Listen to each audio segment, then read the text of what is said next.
Bab 839. Clue hilang ingatan. 1 tahun.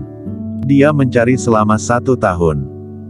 Tidak ada berita tentang Clue Tang yang ditemukan, tetapi ketika dia hampir menyerah, dia mendapat kabar tentang Clue Tang.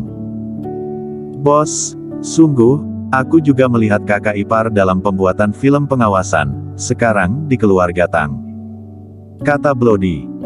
Kingston Jiang sangat bersemangat sehingga dia bahkan tidak bisa berbicara, berbalik dan pergi. Bloody mengejarnya dan berkata, "Bos, aku akan mengirimmu ke keluarga Tang." Oke. Kingston Jiang mengangguk. Setelah itu, di bawah pengawalan Bloody, Kingston Jiang bergegas ke keluarga Tang. Keluarga Tang. Kakek, ayah, gawat, sesuatu telah terjadi. Graham Tang berlari dengan panik. Pada saat ini, keluarga itu dikelilingi oleh Clue Tang yang sedang makan. Rilan Tang berdiri, menjulurkan tongkatnya, dan mengutuk, "Kenapa berteriak seperti itu? Apakah kamu tidak melihat Clue makan?" "Tidak." Graham Tang menunjuk keluar dan berkata, "Banyak kendaraan militer di keluar." "Benarkah?"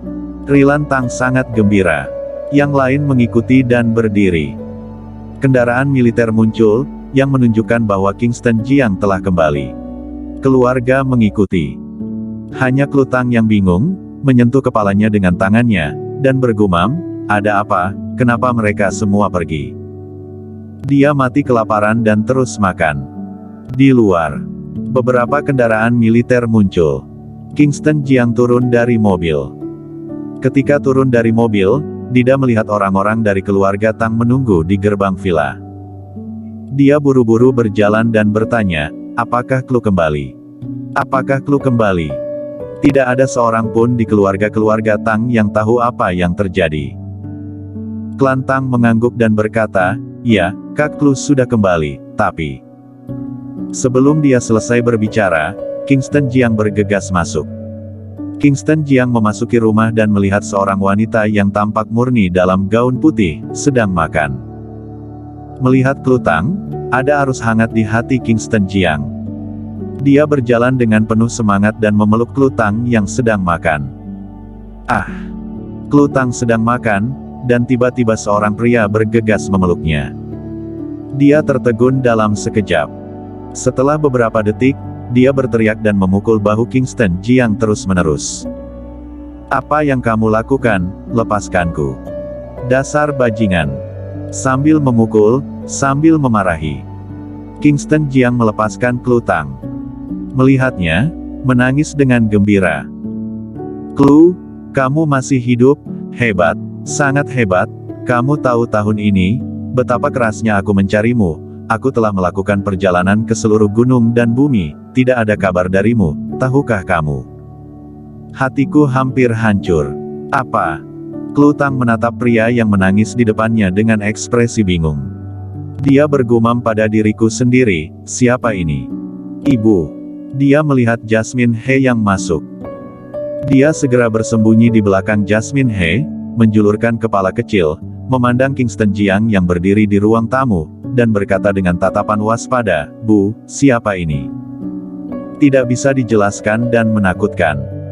"Dia adalah Kingston Jiang, suamimu." "Cih." Clue Tang meringkuk bibirnya dan berkata, "Tidak mungkin, kenapa aku punya suami? Suamiku ditakdirkan untuk menjadi pria hebat. Lihat dia, rambutnya begitu kotor, sudah berapa lama sejak dia memotong rambutku, dan pedang di tangannya tidak mencolok." Clue Tang terus-menerus meremehkan Kingston Jiang. Kesan pertama Kingston Jiang padanya sangat buruk. Mendengar itu, orang-orang dari keluarga Tang tercengang. Wajah Rilan Tang menjadi hitam. Keluarga Tang dapat memiliki status saat ini berkat Kingston Jiang. Sekarang Clue Tang tidak mengenali Kingston Jiang. Jika Kingston Jiang marah, keluarga Tang bisa kehilangan segalanya sekarang. "Clue, dia benar-benar suamimu? Dia adalah Kingston Jiang, lihat lebih dekat," kata Rilan Tang buru-buru. Clue Tang memandang Kingston Jiang lagi. Tapi tidak ada orang seperti itu dalam ingatannya. "Tidak, kamu keluar." Dia menunjuk Kingston Jiang, dengan ekspresi marah di wajahnya yang cantik. Kingston Jiang juga tercengang, dan tetap diam. Apa yang telah terjadi? Butuh beberapa detik untuk bereaksi, melihat orang-orang dari keluarga Tang. Klan Tang berjalan menuju Kingston Jiang dan berkata dengan suara rendah, "Kakak ipar, kita tidak tahu apa yang terjadi." Setelah Kak Klu kembali, dia sepertinya kehilangan ingatannya, hanya mengingat sesuatu dari 11 tahun yang lalu. Dia juga mengatakan sebelumnya bahwa dia akan mengikuti ujian masuk perguruan tinggi dan akan pergi untuk meninjau. Kingston Jiang tercengang, menatap tajam pada Klu Tang. Amnesia. Dia berjalan mendekat, meraih tangan Klu Tang, dan menggenggam nadinya. "Ah, apa yang kamu lakukan, bajingan? Biarkan aku pergi." Klu Tang terus berjuang. Tapi Kingston Jiang menariknya dengan erat. Segera, dia mengetahui tentang kondisi fisik Klu Tang. Klu Tang pulih secara fisik, darahnya kembali normal, tetapi saraf otaknya rusak, yang menyebabkan amnesia. Saraf otak adalah bagian paling rumit dari seseorang. Jika rusak di tempat lain, Kingston Jiang dapat mengobatinya dengan mudah. Tetapi saraf otaknya rusak, bahkan jika itu dia, tidak ada cara untuk sementara waktu. Plak. Tepat ketika Kingston Jiang mengerutkan kening, ada rasa sakit di wajahnya. Klu Tang menamparnya dengan tajam. Dia bereaksi dan menatap Klu Tang. "Bajingan, apa yang kamu lakukan? Pergi sana." Dia marah. Mulutnya mengerucut. Kingston Jiang ingin mengatakan sesuatu, tetapi dia tidak tahu bagaimana mengatakannya. Klan Tang berbisik, "Kakak ipar, sekarang kakakku tidak mengingatmu sama sekali. Kamu harus pergi dulu. Jika kamu tidak pergi, kakak akan marah." Dia menarik Kingston Jiang dan meninggalkan rumah. Di luar, Klan Tang berkata, "Kakak ipar, jangan khawatir, kamu dulu adalah kakak iparku dan kelak juga akan tetap menjadi kakak iparku. Meskipun Kak Klu tidak mengenalmu sekarang, tapi itu hanya sementara. Aku percaya dia akan mengingatnya, bahkan jika tidak ingat juga tidak apa-apa. Bukankah hanya mengejar seorang wanita, itu masalah sepele?" Kingston Jiang belum bereaksi. Dia tidak tahu apa yang terjadi tahun ini. Dia tidak tahu siapa yang menyembuhkan Klu. Dia tidak tahu mengapa Klu kehilangan ingatannya.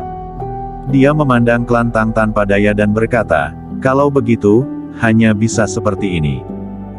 Setelah berbicara, dia berbalik dan berjalan menuju Bloody. Bloody bertanya, "Bos, bagaimana? Apakah sudah menemui Klu?" "Aku melihatnya, hanya saja." "Hanya saja apa? Katakan saja, aku sangat penasaran." Kingston Jiang berkata tanpa daya, "Klu telah kehilangan ingatannya, dan sekarang dia tidak mengingatku." "Apa?" Bloody terkejut. "Hentikan, carikan aku tempat tinggal sementara. Klinik mortal saja. Kami pertama kali datang ke Jiangzhou setahun yang lalu. Tempat ini selalu dipesan. Ayo pergi dulu." "Baik." Kingston Jiang juga tidak munafik, tidak peduli di mana dia tinggal. Segera, dia datang ke Mortal Clinic. Kingston Jiang sedang merokok dengan tatapan sedih, dan bertanya, "Bloody, apa yang harus aku lakukan sekarang?" "Ini, aku tidak tahu." Bloody juga tidak berdaya. Klik-klok klik-klok. Suara sepatu hak tinggi menyentuh tanah datang. Kingston Jiang mendongak. Seorang wanita seksi, glamor, tinggi dan temperamen masuk. Dia mengenakan gaun biru dan rambut hitam panjang. Sosok itu menunjukkan bentuk es dan keindahannya mendebarkan. "Winona." Kingston Jiang berdiri dan bertanya, "Mengapa kamu ada di sini?" Bersambung.